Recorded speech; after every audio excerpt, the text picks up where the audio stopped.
madaxweynaha jamhuuriyadda federaalka soomaaliya mudane maxamed cabdulaahi farmaajo ayaa daahfuray garoonka horeyna wuxuu u furay wejigii koowaad ee ka qalab gurashada ciidamada amisom oo muddo 7 sano ah halkan deganaa maalintaas kadib waxaa la bilaabay nadaafadii wejiga koowaad wejiga labaad ee waxaa la bilaabay oo ah qaybaha kala duwan ee garoonka tuuladii ciyaaraha la dhahayay laakiin hadda waa magaaladii ciyaaraha Soomaaliya garoonka istaadi Muqdisho waa qalbigii ummadda Soomaaliyeed boqolkiiba 75 da'yarteena ayaa indhaha ku haysa sidaas lamida 10 ilaa 15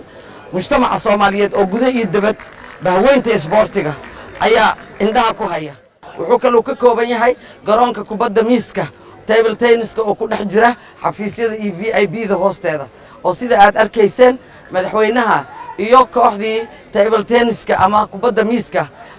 uu soo daahfuray saddexda garoon oo isku jirta ayaa ah wejiga labaad ee garoonka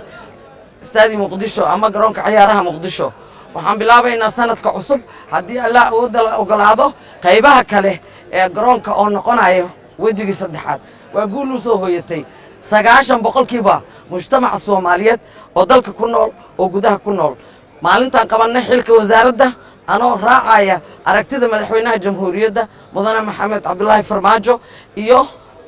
barnaamijka ra'iisul wasaare xasan cali khayre oo ah qorshe howleedka wasaaraddan ay ku howlgalaysay soo celinta garoomada dalka oo ugu horeeyo garoonka ciyaaraha Muqdisho